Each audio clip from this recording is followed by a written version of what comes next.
Welcome back to Heal with Divinity. I'm your host, Keerthana Venkatesh, and today we are exploring something every human being silently struggles with: their own emotions. Not just the ones that we feel, but the ones that we suppress, the ones that we carry, the ones that we inherit or even absorb from the world around us. Today's episode is all about emotional overhaul. It's about a complete reset, a deep cleansing, a conscious realignment of the emotional body. And to guide us through this, we have someone whose life work sits beautifully at the intersection of psychology, energy, relationships, and wellness. Milind Kher. Milind is the CEO of HQ, a learning and transformational company dedicated to elevating the human potential.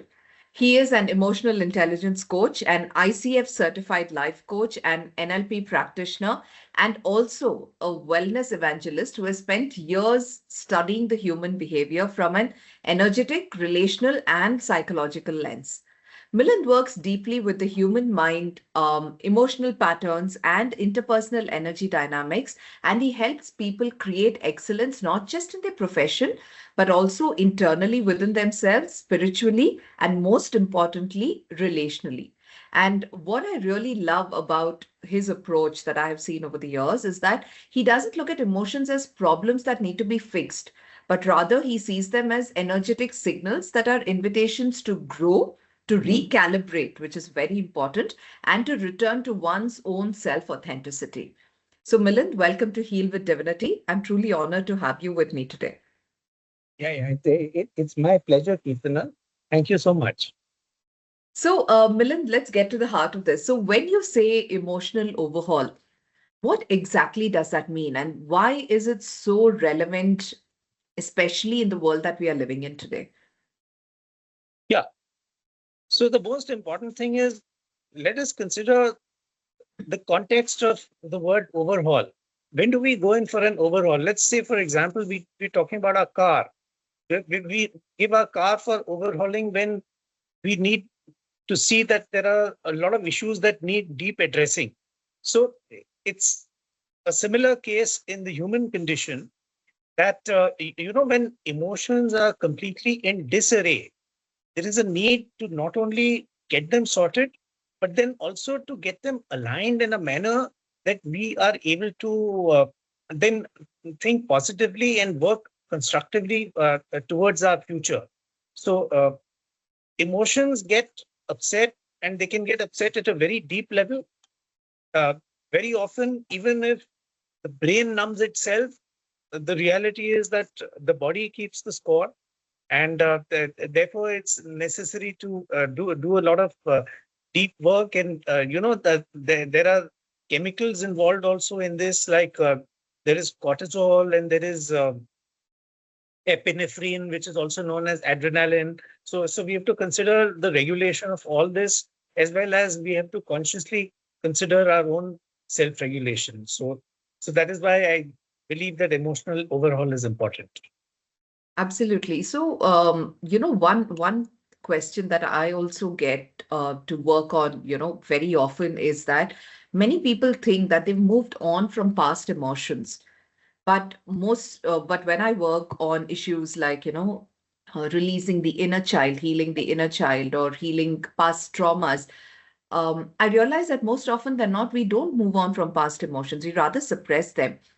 So how do you go about, trying to identify if people are still carrying emotional residue? Yeah. So now I'll tell you how trauma is stored in the body. Trauma is stored in the body in the form of echoes. Now, this echo is an acronym for energy consciousness hologram. Okay. So I'll give you an I'll give you an example of an animal. Okay, and I'll tell you how the animal releases its tension, whereas humans are unable to do so. Okay, so take the case of a polar bear. Now, they want certain blood samples from the polar bear. So they go in a helicopter and they chase that polar bear. So that polar bear is running desperately, trying to outrun the helicopter. Of course, he can't do that. And then they fire a dart from the helicopter, it hits the polar bear and the polar bear gets knocked unconscious. Then they come, they take those samples from the polar bear and go away.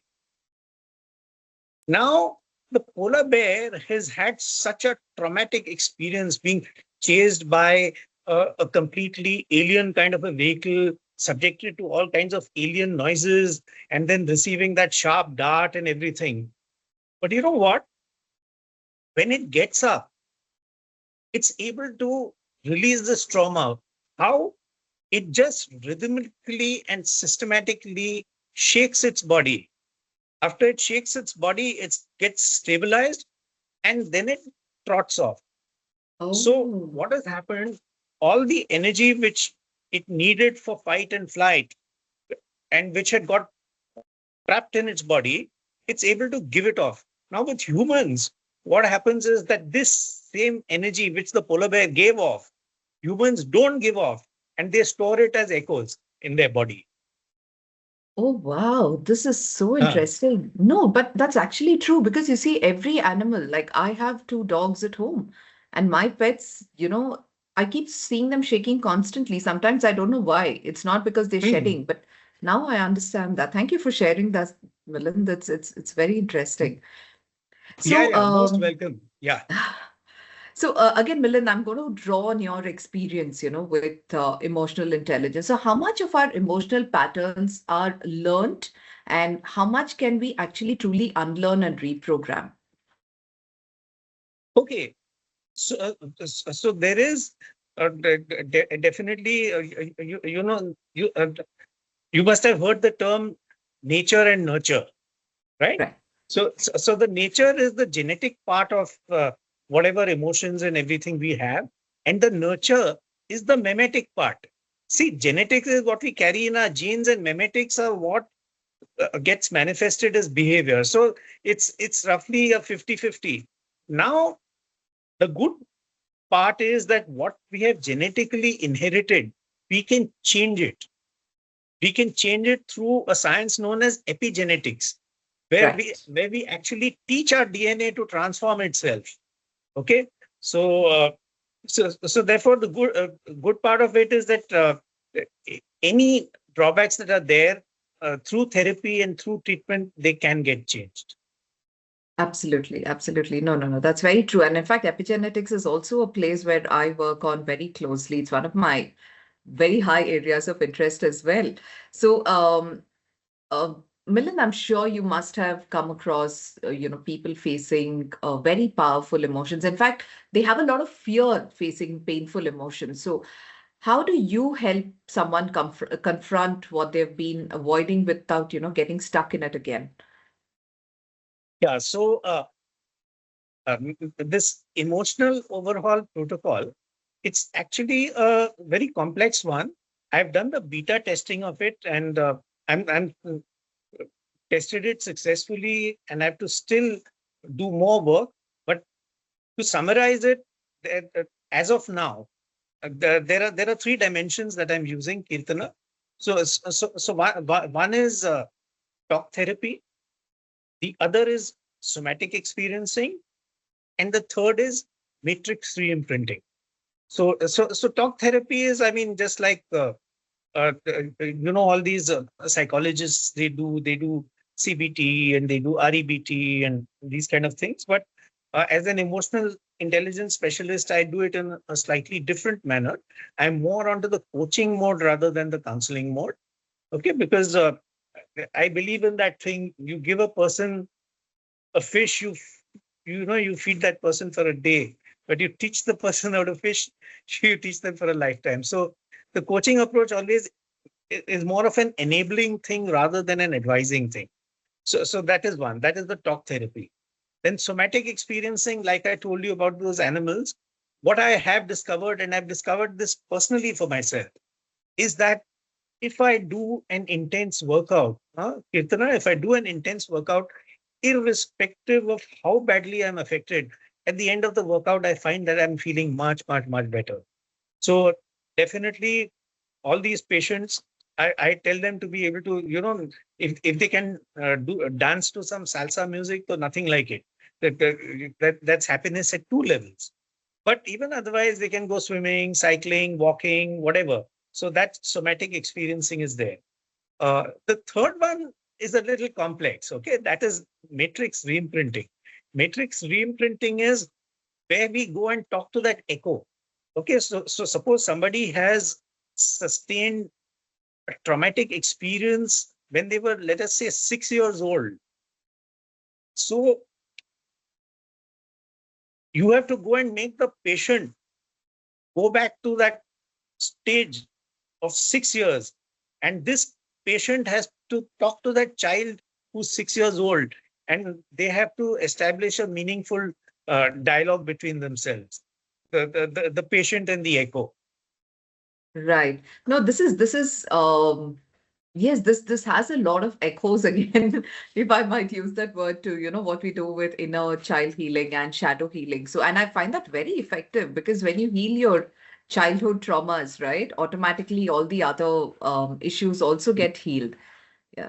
Okay, Milind. So, moving on, can you kind of walk us through what an emotional overhaul might look like in real life? Like maybe a story or, a client journey that has really stayed with you over these years. So, if I talk to you about a case of a person who sustained violence against her, the kind of violence which is perpetrated on women, she sustained that. So that was from a long time back. So now getting that out is very difficult. Okay, so I had to actually get back to that period. I had to get her to set up a dialogue with the young person, and then now what matrix reimprinting does, she had to do a lot of tapping on herself also at that point in time. Okay, now this tapping is done in EFT. Okay, Correct. Correct. but matrix reimprinting goes a step beyond EFT, and I'll tell you how. EFT removes your negative feelings, but it doesn't fill it with anything else. Matrix reimprinting gets rid of your negative feelings and it replaces the bad picture with a good picture. That's why we call it matrix reimprinting. Right. So what I told her is to completely minimize, completely blur that entire episode, and to be able to wrap it up into a ball and sort of throw it into the fire. So okay, now that detox has happened, that kind of a release has happened. But then that young child again needs to be happy. So then I had to get the patient to sort of picturize a very happy environment and get the patient to relate that happy environment to the state of mind of the patient at that age. Okay, now I'm describing it to you here very, not even simply, very simplistically, let's say I'm describing it, but it's much more complex than that when you're actually face to face with the patient, and it's a process that takes a number of hours. Okay. True. True. It's the way we reimagine and rescript. So we also do this in past life therapy, past life regression therapy and past life healing, where we rescript that entire episode or that entire lifetime and heal the present. So I think at the end of the day, everything comes down to energy and the fact that we're all light beings and we are living in the past, present, and the future at the same time, which gives us the power to change life the way we want it to actually kind of play out for us. So Milind, one of the most important things, which is like it's a very important part of my life, and I also keep professing this to people, is that you need to have a lot of self compassion and forgiveness if you want to heal emotionally. So, from your experience, can you tell me how can we really heal if we are still angry or ashamed about parts of ourselves? Okay. So I'll again give you that metaphor of the airplane where the flight attendant tells you to wear your own mask first. Okay. So that is of course there. And we have to have a very healthy self-esteem. And the way I look at it is that we need to do a personal inventory.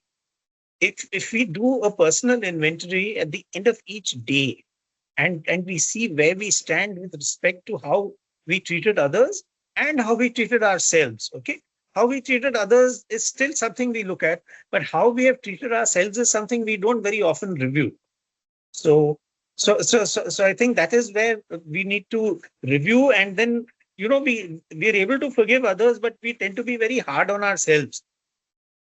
So to be able to forgive ourselves is also a very, very important thing. See, remember one thing: forgiveness does not mean condoning. Forgiveness means the Right. power to let go. So there's a Yes. critical difference in both these things. Yes. Absolutely. So Absolutely. I think you've said it very well. fortunately, I never had any self-love problems. In fact, I was always told by people to tone it down a bit. So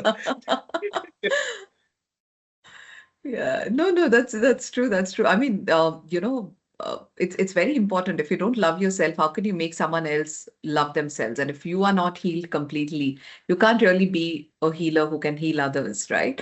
So, let's say, you meet with someone who's feeling emotionally stuck. What's the very first step that you would tell them to take towards emotional freedom? the very first step, Kirtana, that I would tell them is to make a clean breast of it. They need to come out with everything that is within them, which I think in psychology is called catharsis. Right. So, yeah, so that cathartic experience is the very first cleanser that is required. So just like, if you were to condition your hair, you have to first use a shampoo to completely clean it. Only when that is done, then can you really apply the conditioner, and then the conditioner starts to work. So it's a similar thing over here. They have to first get all that out of their system, which I do to talk therapy with them. And then after that, once that disk is formatted, so to say, then I'm able to sort of write whatever code on it. Rather, I don't write it; I get the patient to write it. Yeah. That's true. That's true. I mean, absolutely. So, how do you find basically emotional intelligence helping people navigate conflicts? And this is especially in the context of when emotions are running very high and, communication itself breaks down. Yeah. So here there is one fundamental presupposition of NLP which helps a lot. And that presupposition, Kirtana, it says understand the other person's model of the world. Almost all our conflict stems from the fact that we don't understand the other person's model of the world.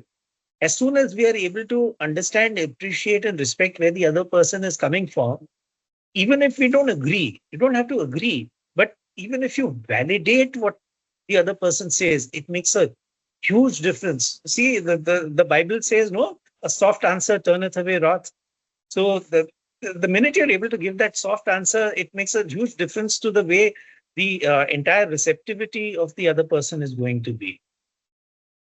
No, that's true. And I think that's why we've always even been told, as kids that we have to learn to sit in another person's shoes or stand in another person's shoes, to understand what they're feeling.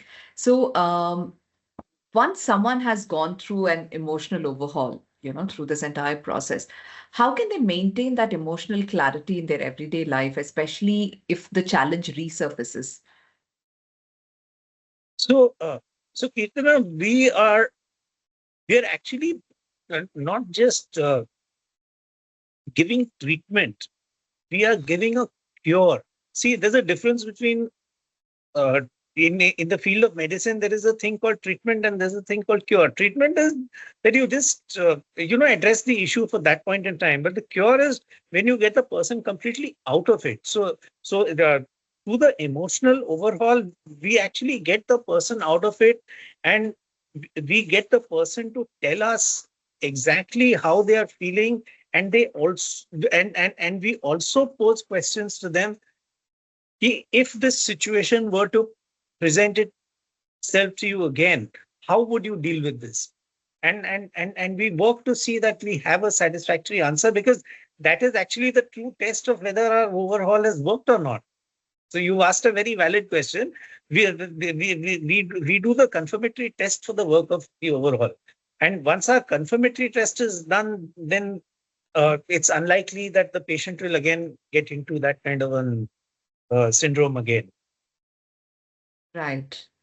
So, coming to the end of our discussion today, Milind, one last question. If you have to leave our listeners with one truth about emotion, something that you personally wish that everyone knew, what would that be? That truth would be, learn to label your emotions properly and act sincerely in accordance with the message that they are giving you. So, can you give an example of how you would recommend that they label their emotions? I think it's probably a tool that they could take back from this podcast. So, so sometimes somebody says something offensive to us, okay? And we take umbrage at that. We take offense at that. We think it is what the other person has said. However, it is not really what the other person has said. What that is just a trigger. It actually points to something deep within. Okay, so if the person has said that you're telling a lie, I need to introspect and see, have I been perfectly candid with the person? Have I been perfectly authentic with the person? And is it that maybe I've got angry because this person has spotted that truth in me? Okay. So, so, Correct. so this inner voice, which is telling me that, hey, you need to change. I need to listen to that inner voice. So yeah, so it is actually an uh, emotional self-regulation that I need to do after the initial self-awareness. Self-awareness is the starting point, and self-regulation is what keeps it going.